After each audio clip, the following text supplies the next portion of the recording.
Andrew McCART, IFL TV, in association with MTK Global. Delighted as always to be joined by Jordan Gill. Jordan, my last interview, we talked about the hair. I'm glad you still haven't got it cut. Well, I have had it cut. Oh, you believe have? it or not. It was so long. I got it cut last weekend. Before I get a fine, and my sister done it. So yeah, it was. When I pulled it down, it was like past my mouth. So over half of it's gone. So it was massive.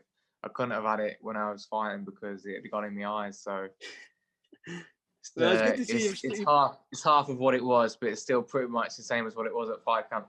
Well, there you go. I'm happy with that, mate. Well, let's just jump straight into it then. You've got a fight that was announced yesterday or the day before, I can't quite remember, against a tough Mexican, another tough, durable Mexican in Cesar Juarez. Just talking about the fight and what's your thoughts on him itself as a fighter?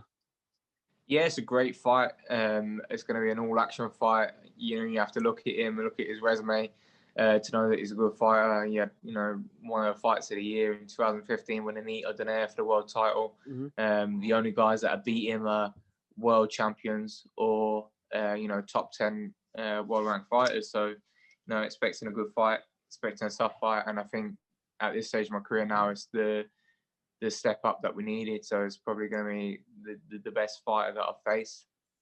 And it's going to be interesting.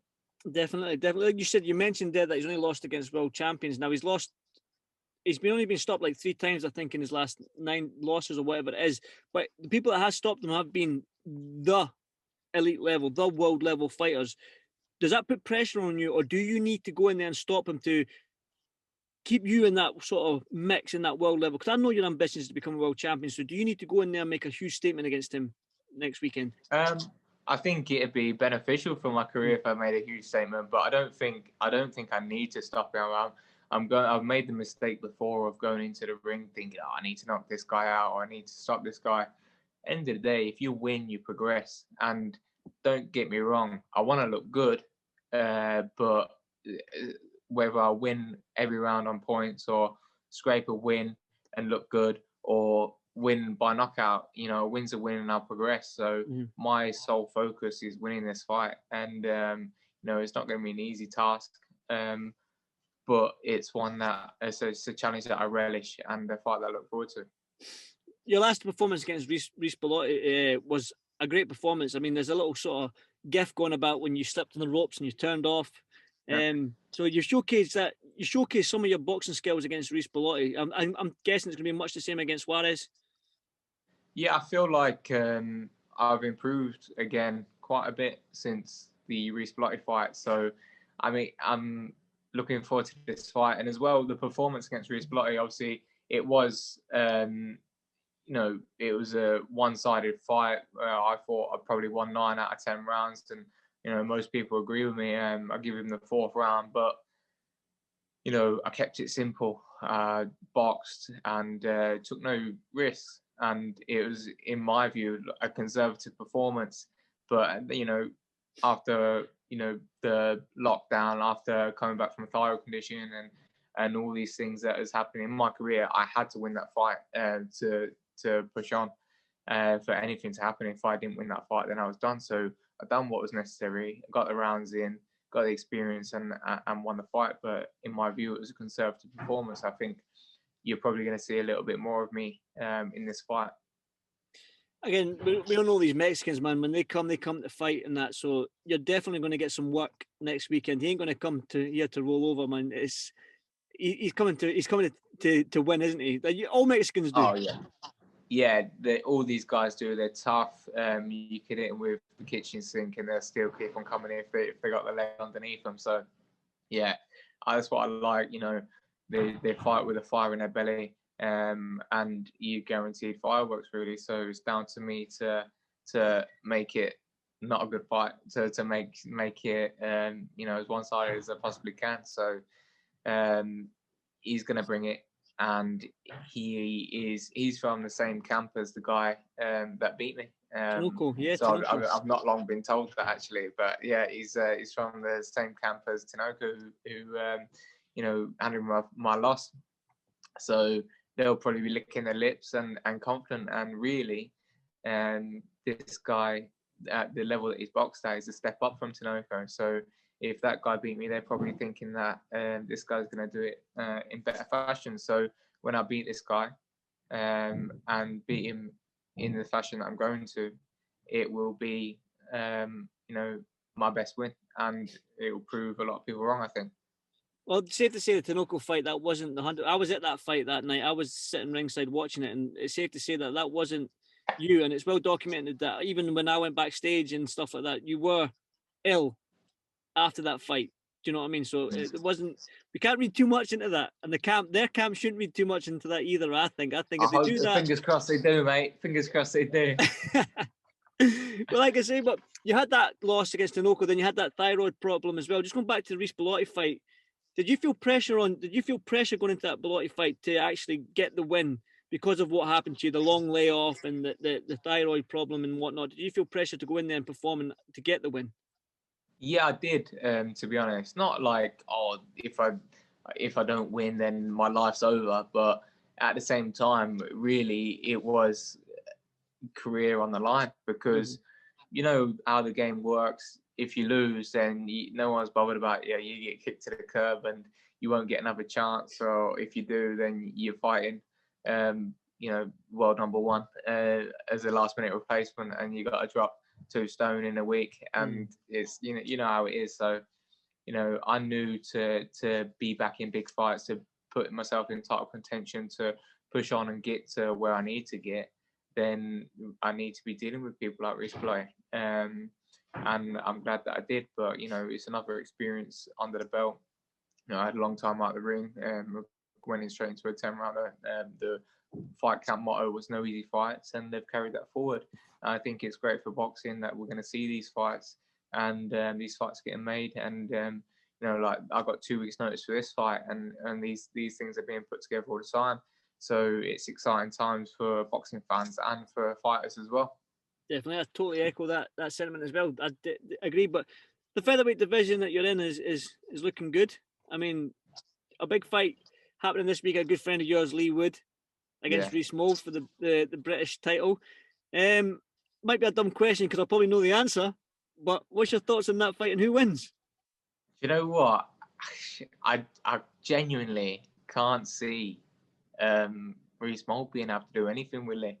I think they talk a good game, but I think he's a bit dim. It sounds like no disrespect, but when someone's like quick-witted, they're sharp, they're smart. Like he fights the way that he is, and he seems a bit thick, a bit dim. I don't know what. Do you know what? I don't know what they're telling him, but I've sparred with Reece Mould, and he's not bad. He's strong.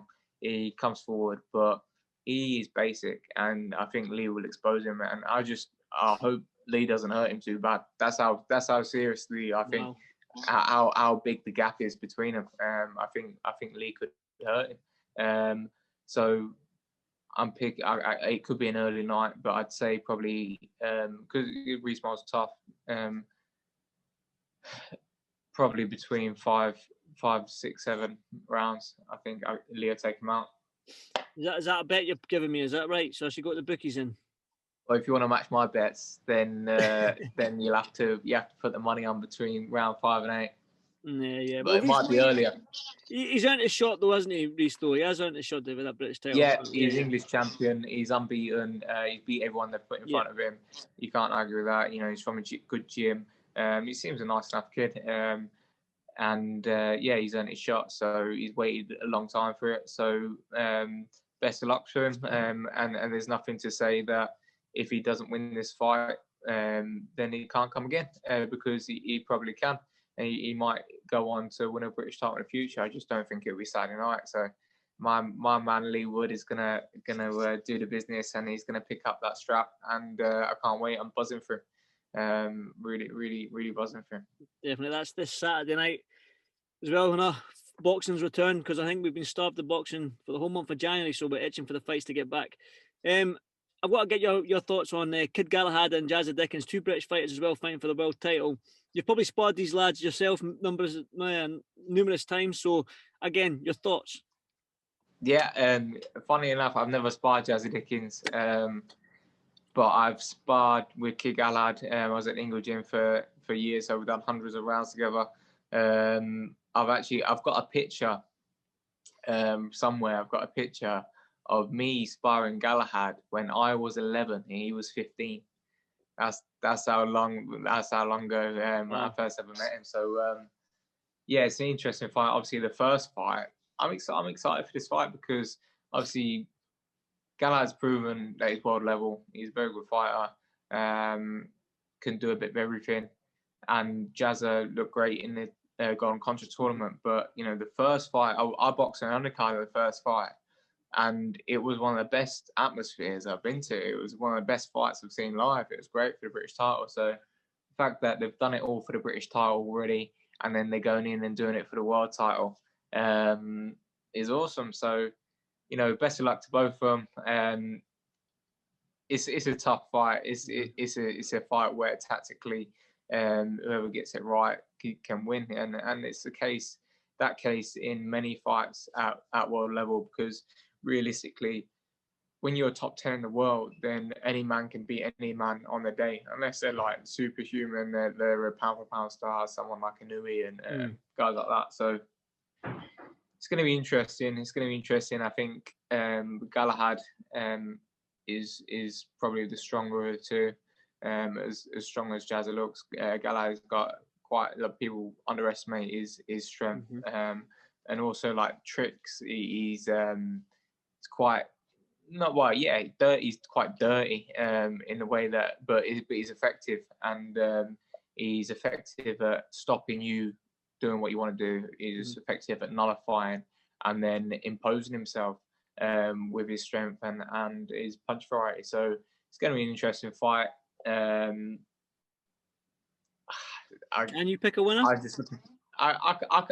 If I was going to side with anyone, I'd probably side with Galahad on points. But to me, it's a completely different fight to when they first boxed. Definitely. I think that's what a lot of people are thinking, that because Jazz has obviously improved leaps and bounds. You mentioned the golden contract that he was in there, so it's going to be a different fight than what they fought for the British title. What was that, 7 years ago or whatever it was? Yeah, it was a long time, 2012. It's a completely different fight, and you know, Jazz is a very good fighter. I've watched him from ringside. You know, he seems like a funny guy as well. So all the best to him. I know his manager's Tony Bellew, one of my good friends. So you know, all the best to Jazz. I'd like to see him do it. I think it'd be a great story. Definitely, I totally agree. Finally, jump back to you then, Jordan. What are your hopes for 2021? I know the sort of current situation that we're all in, we don't know what's going on or what will happen, but for you, what are your hopes for this year?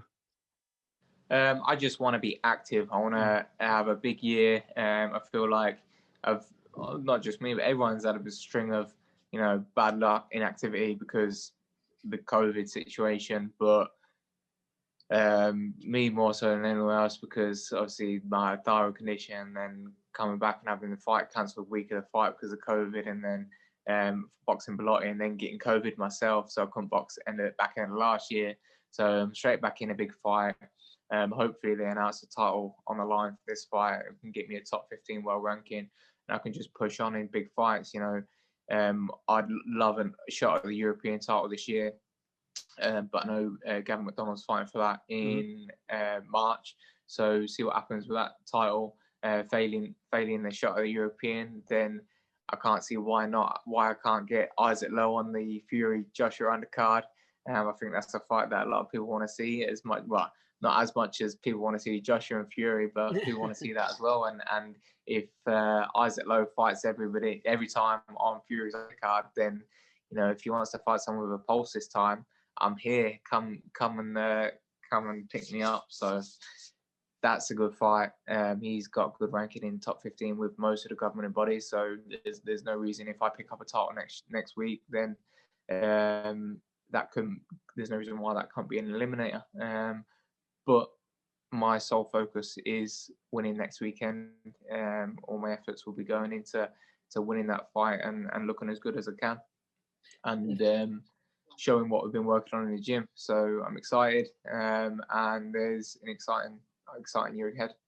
Definitely. Well, fingers crossed for you. Excuse me. Fingers crossed for you for next weekend. Good luck as well, John. Again, thank you so much for taking time out to have a chat with me. I always appreciate your time, mate. So good luck next weekend. No worries, mate. Thank you very much. Stick in, my man. Thank you.